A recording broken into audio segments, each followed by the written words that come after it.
میرے نبی 6 سال کی عمر کے تھے جب ماں نے جان دے دی. 25 سال کی عین بھرپور جوانی میں ابوا کے پہاڑوں میں جان دے دی. اور قافلہ کیا تھا؟ 3 افراد، ایک میرا نبی، ایک ام ایمن، ایک والدہ ماجدہ، یہ 3 افراد ہیں، اور چوتھا آدم مرد کوئی نہیں ہے.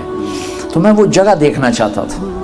تو سن 2000 میں عمرے سے فارغ ہو کر ایک عرب دوست سے میں نے کہا مجھے کوئی جیپ دو جو پہاڑوں کے اندر جا سکے. تو اس نے مجھے ایک ٹرک جیسی جیپ دے دی. میں ابوا پہنچا تو وہاں لوگوں سے بات کی، پاکستانی ملے، ان سے کہا بھئی کوئی ہمیں لے چلو ادھر قبر پر. تو انہوں نے کہا جی ادھر جو جاتا ہے اس کو پولیس پکڑ لیتی، تو ہم معذرت خواہ ہیں، ہم نہیں جا سکتے. تو میں بڑا مایوس ہوا تو واپسی کر لی. تو ایک پیٹرول پمپ پہ پھر میں نے گاڑی کھڑی کروا دی، روک، پھر کھڑے ہو گئے. پھر میں نے دعا مانگی، یا اللہ میں نے بڑا سفر کیا ہے، مجھے پہنچا دے وہاں تک. تو ایک گاڑی پیٹرول ڈلوانے آ کر پیٹرول پمپ پہ روکی. تو میں نے جیسے ڈوبتے کو تنکے کا سہارا، میں نے ایک ساتھی سے کہا اس سے بھلا پتہ کرو. تو وہ اس کے پاس جا کر کہتا ہے بھائی آپ کو حضرت آمنہ کی قبر معلوم ہے؟ کہا جی معلوم ہے. آپ ہمیں لے جا سکتے ہیں؟ کہا نہیں، ادھر پولیس پکڑتی ہے. آپ کہاں سے آئے ہیں؟ کہا جی ہم پاکستان سے آئے ہیں. اچھا تمہارا نام کیا ہے؟ کہا جی سلمان. یہ افضل. وہ میں گاڑی میں بیٹھا تھا، وہ اس کا کیا نام ہے؟ ابھی اللہ کا بھی نظام چلا رہا ہے. کہنے لگا وہ اس کا نام طارق جمیل ہے. وہ کہا ایسے ہوا طارق جمیل، وہ جس کی کیسٹیں چلتی ہیں یہ وہ ہے؟ ہاں یہ وہی ہے. اچھا اس کی کیسٹ تو میں ابھی اپنی گاڑی میں سن رہا ہوں. کہا میں تمہیں لے چلتا ہوں. انہیں گاڑی وہاں لاک کی اور ہمارے ساتھ بیٹھ گیا.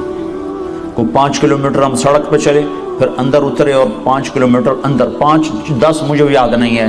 ایک تو منزل کو پانے کی شوق میں راستوں کا خبر نہیں تھی، دوسرے راستے تھے ہی کوئی نہیں. پہاڑوں کے اندر ادھر ادھر پتھروں سے ٹکر، جھاڑیوں میں پھنسے، الجھتے ایک تھوڑی سی کھلی جگہ آئی، وہاں اس نے گاڑی روکی. پھر ہمیں لے کے پیدل چلا، پھر ایک پہاڑ پہ چڑھا.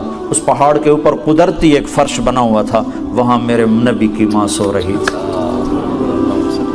جنگل ویران سنسان. 1400 سال پہلے وہاں کیا حال ہوگا؟ 2000 سن میں وہاں حال ایسا تھا کہ میں دور دور تک انسان دیکھ رہا تھا، مجھے نظر کو نہیں آ رہا. پہاڑ کالے، سورج ڈوبنے کو تھا، تو ادھر افق پہ اندھیرا، ادھر پہاڑوں کی سیاہی، ادھر واقعہ سوگوار. میں نے بڑے بڑے سفر کے، میں بیت اللہ کے اندر 2 دفعہ داخل ہوا ہوں، لیکن میری وہ کیفیت نہیں بنی جو حضرت آمنہ کی قبر پہ میری ہے.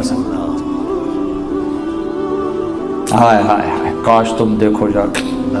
تمہیں اوسلو کی وادیوں میں کیا خبر، تمہارے نبی نے کیا کیا دکھ دیکھے. 6 برس کا بچہ اور ماں نے بازی ہار دی. ہارٹ اٹیک ہوا، غالباً ہارٹ اٹیک ہوا، پتہ نہیں کیا ہوا، بچوں کی اچانک موت تھی. تو ہارٹ اٹیک ہی سمجھ میں آتا ہے کہ بولا نہیں جا رہا تھا. مجھے ہوا ہے اٹیک مارچ میں، مجھے معلوم ہے کہ وہ کیا کیفیت تھی. وہی کیفیت کتابوں میں حضرت آمنہ کی لکھی ہوئی ہے. تو اس لیے میں اپنی طرف سے اس قیاس کر کے نتیجے پر پہنچاؤں کہ غالباً ہارٹ اٹیک تھا، کہ آپ سے بولا نہیں جا رہا، مجھ سے بھی بولا نہیں جا رہا تھا. بالکل درد کی شدت نے میری زبان بند کر دی تھی.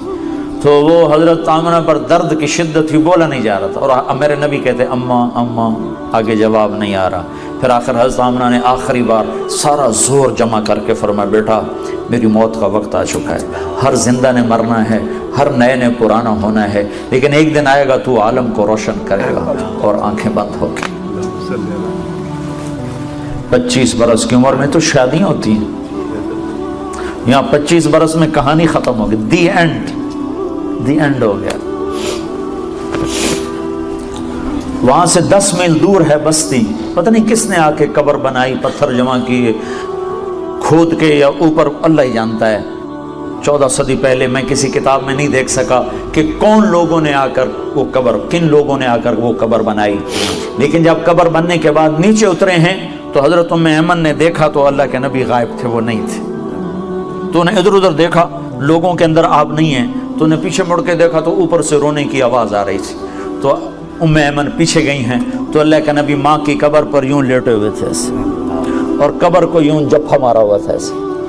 اور جب وہ قریب گئی ہیں تو سنا تو آپ کہہ رہے تھے میری ماں تجھے معلوم ہے نہ تیرے سوا میرا کوئی نہ تھا.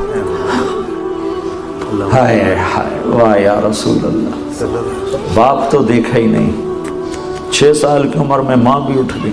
کہا ماں تجھے معلوم تھا نا تیرے سوا میرا کوئی نہ تھا, تو مجھے چھوڑ کے کیوں چلی؟ میں تیرے بغیر مکے نہیں جاؤں گا, میں تیرے ساتھ جاؤں گا. یہ ماں سے باتیں ہو رہی اور نہیں پتا کہ یہاں بس مک گئی گل کہانی. تو ایمن نے پکڑا, کہا میرے بیٹے اٹھو. کہا نہیں ماں, یہ بھی ماں ہیں, انہوں نے بھی دودھ پلایا. میرے نبی کو 8 عورتوں نے دودھ پلایا ہے, ان میں ایک ایمن بھی ہیں. تو کہا نہیں اماں مجھے چھوڑ دو, میں اپنی ماں کے بغیر نہیں جاؤں گا. زبردستی کھینچا ہے اللہ کے نبی. میں نے یہ قصہ ہزاروں دفعہ سنایا ہے, ہزاروں دفعہ, اور میں ہر دفعہ روتا ہوں. ورنہ آدمی 2-4 دفعہ سنا کے آنسو خشک ہو جاتے ہیں, لیکن میرے ہر دفعہ آنسو تازہ ہو جاتے ہیں کہ میں نے پڑھا نہیں, میں نے وہ جگہ دیکھی, میں نے سفر کیا, میں اس کی وحشت سمجھتا ہوں کہ وہ کیا دکھ بری گھاٹی تھی جو وہاں میرے نبی پر آئی.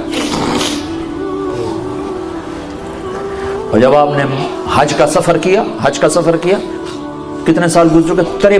56 سال گزر چکے ہیں. 56 سال کے بعد آپ نے حج کا سفر کیا ہے. تقریباً 57 سال, 63 سال کی عمر میں حج ہو رہا ہے, حج کے بعد انتقال ہو رہا ہے. 6 برس کی عمر تھی, 57 سال گزر چکے ہیں, اور آپ نے ابوا کے راستے سے مدینے سے مکے کا سفر کیا.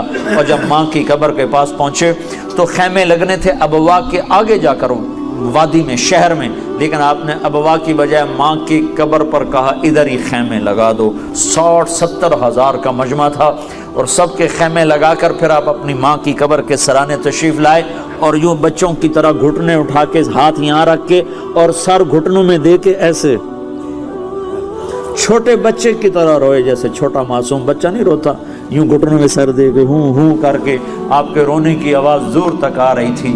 اپنی ماں کا غم 57 سال کے بعد بھی تازہ ہے. وہ فریب خورد شاہی جو پلا ہو کر گسوں میں, اسے کیا خبر کہ کیا ہے رہو رسم شاہ بازی.